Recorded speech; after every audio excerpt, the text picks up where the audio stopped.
Assalamu alaikum, everyone. This is Lamia from the Muslim Professional Group, and we welcome Clinical Trials for Us, by Us, a podcast that's dedicated to illuminating the often overlooked topic of clinical research and representation in medicine. Today, I'm joined by Maram, a clinical research and operation manager with extensive experience in clinical trials. Together, we will explore how clinical trials work, why they are essential, and their unique significance for the Muslim community here in the U.S. So stay tuned as we empower ourselves with knowledge and advocate for an inclusive future in healthcare. Welcome, Maram. Hi, Lamia. Walaikum assalam. I'm good. How are you? I'm doing great. So please go ahead and introduce yourself. Of course. My name is Maram. I am working in the U.S. here in the clinical research field. I've always been working in the clinical research field, so it's my passion, I would say. So I'm very interested to be talking about this topic today, especially when we're talking about representation, when we're talking about our communities. This is always something that is very important in clinical trials. So I want to talk more about these conversations that we can bring to our homes, to our friends, to eventually our communities. That's great. Thank you so much for that. So let's go back a little bit, right? I know we mentioned the word clinical trials, but what are clinical trials and why do you think it's very important for our communities today? So clinical trials are the research that is studying a new treatment, whether this new treatment is a device, is a drug, is an investigational product. However, it could be a device, a tool, a treatment. So why this is important, we're trying to see if these treatments work or not. And by working, we need to know if it's being tested on everyone. And that includes our genetics, environments, backgrounds, even sometimes our religious faiths, because that affects our diets. And our diet is a big contributing factor to these clinical trials. I know you had mentioned representation, right? Which is a very big word now when it comes to clinical trials, as I'm aware. But can you give us some statistics to understand how underrepresented we are? Of course. So let's start with this. African Americans make up to 13% in the U.S. population. Mm-hmm. However, only about 5% of these participate in clinical trials. Okay. So this alone should be alarming. Now, if we look at our underrepresented communities, which are including the Middle Eastern and Arab communities, these are even lower and the numbers go much lower.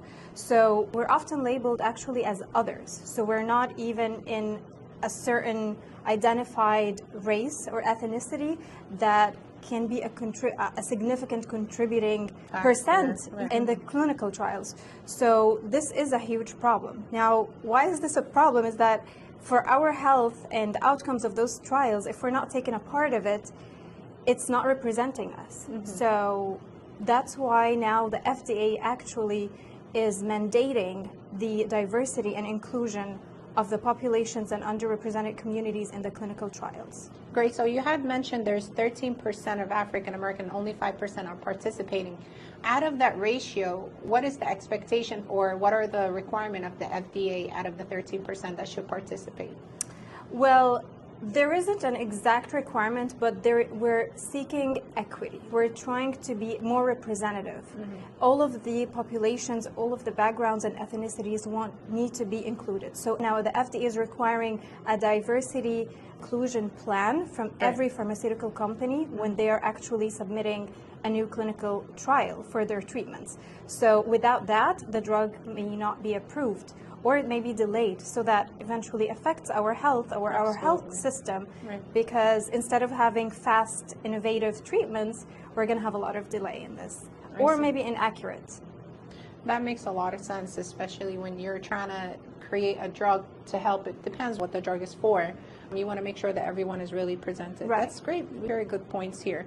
So even though our communities are present in the population, as you mentioned, we're absent in the data. We're not. Yeah. So it's technically, we don't know if that drug, if any of our community members would really need to use it, we don't know if it would work for them or not because we're not really represented. That's exactly what you're saying. Right. So let's talk a little bit more about the bigger animal in the room, right? Mistrust, because there is a misconception around clinical trials and people say I'm being used for the clinical trial. So I think you're the best person to talk about that.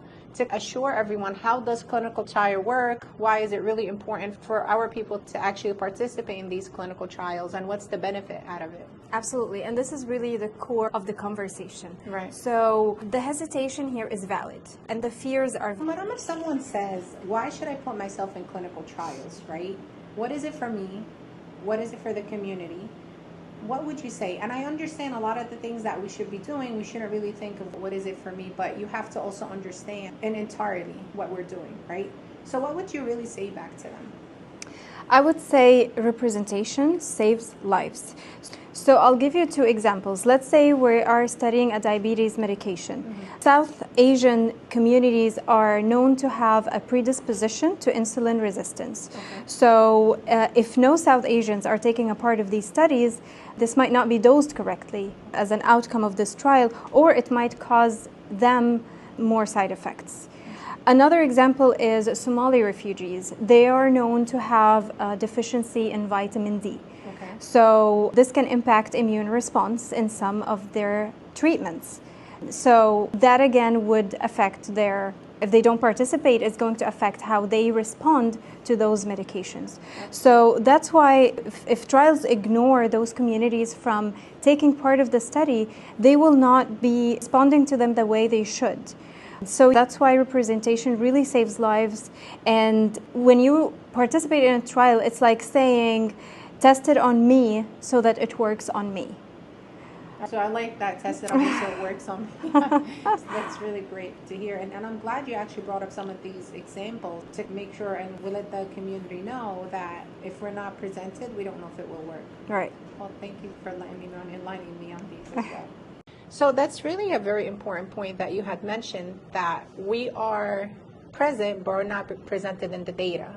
And that may affect the medication if any of our community members are really trying to take that medication to cure their illness, but we don't know if it's going to work or not because we're not really in the data.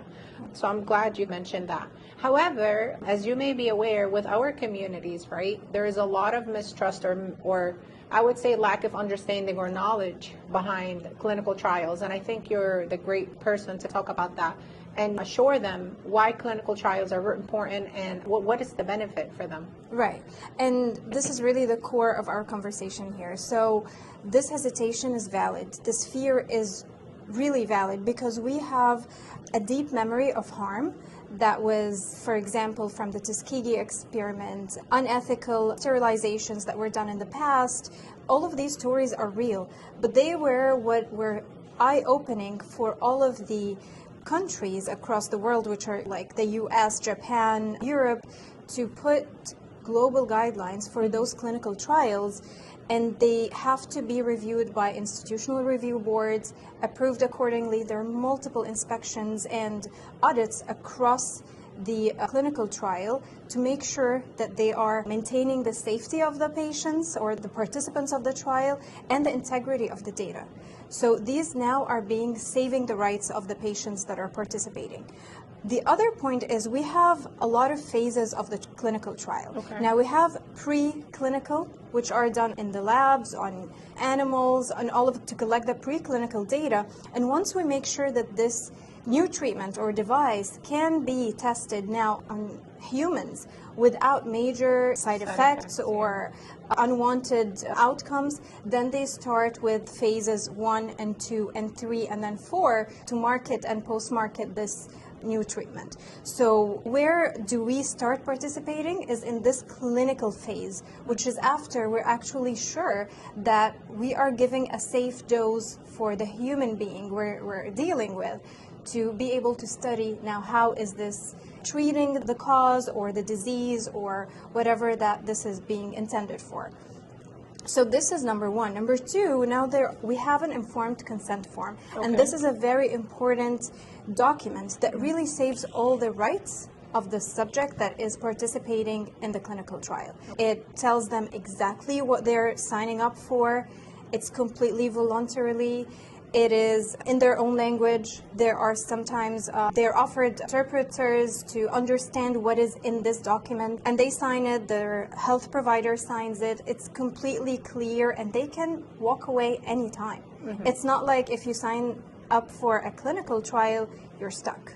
It doesn't work that way. It's completely for you. It's for you, for your community, for your family, for your kids, for your parents. You don't know how this treatment will be affecting your family even in the next few years. So I just want a follow-up question to that. So I understand you're saying we're going through phases, right? And the initial phase, I get it, they do some blood work to see if you're fit for the clinical trial or not. But then once certain clinical trial, there is medicine being administered or to see if it's working or not.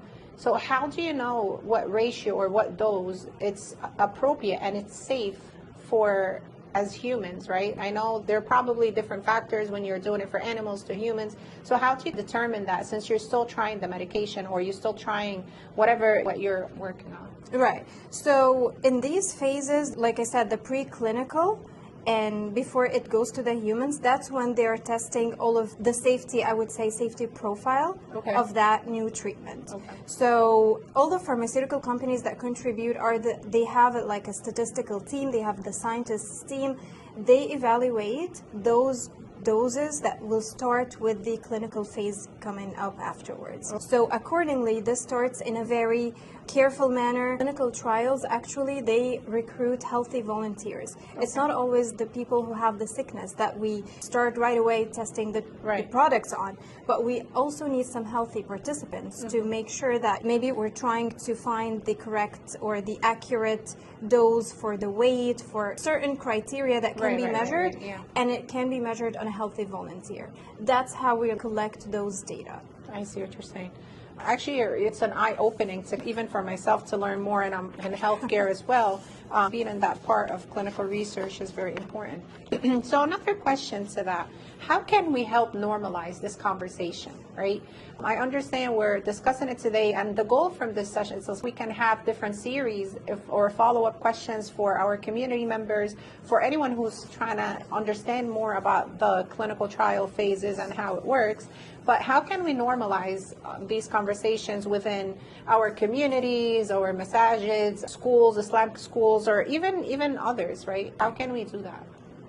So I believe that this only works with being the messengers, which is us, trying to spread the knowledge, spread the real understanding and true resources that we have now. So one of the things I would highly recommend, and we can put these resources in our episode today, is to read more about it.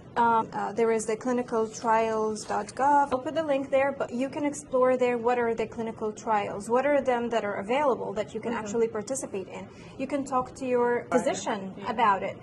You can talk to, there are sometimes a lot of events that happen in masjids and in our community events that have medical booths. You can always talk about this.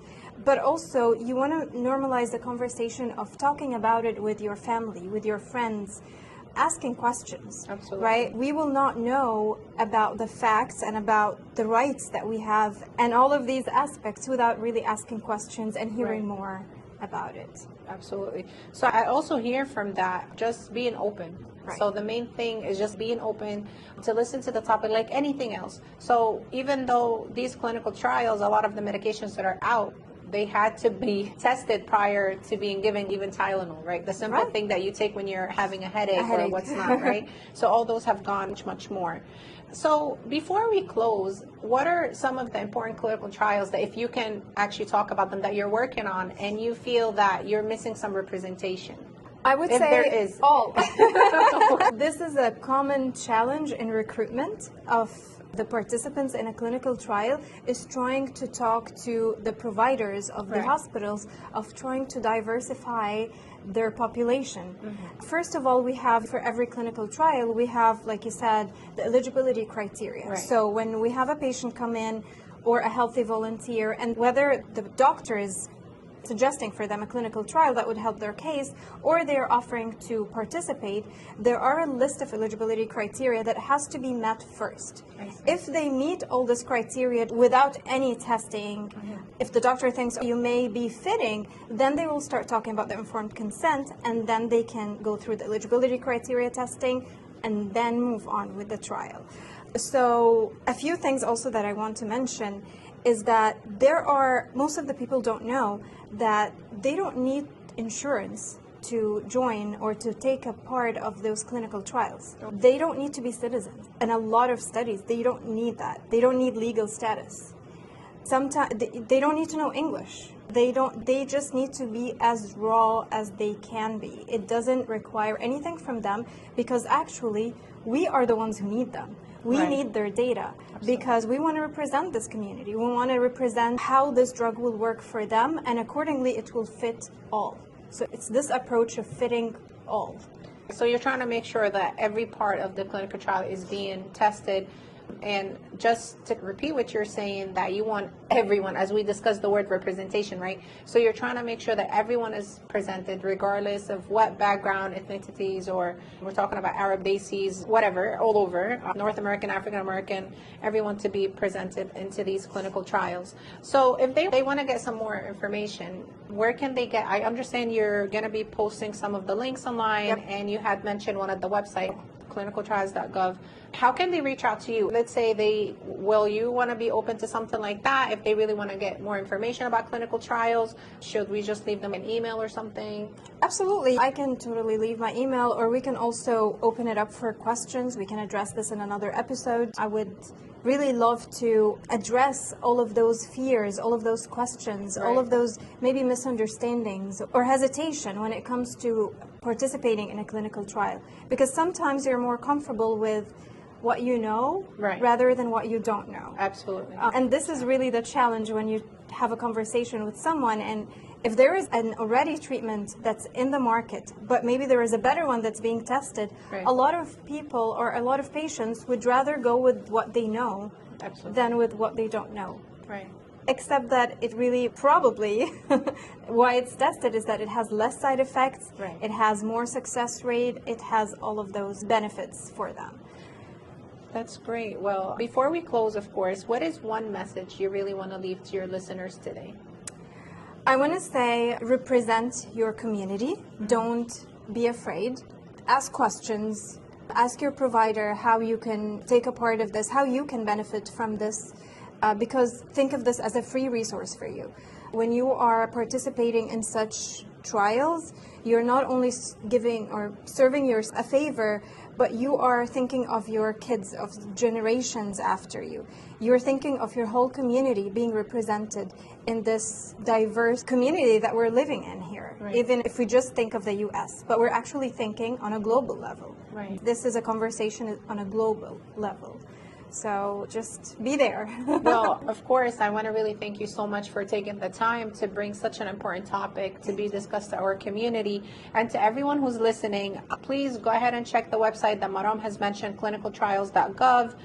I can't stress it enough. If you trust your physician, you go there on a regular basis or your annual or anything like that. Speak with them. Open up the conversation that you had heard about clinical trials, why they're important to participate in them. Again, you can always email us if you like to hear more, info@mpgmuslims.org, and I will share more information on how to contact Maram if you have certain questions. And jazakumullah khair for listening, and thank you so much for being here with us today. Thank you.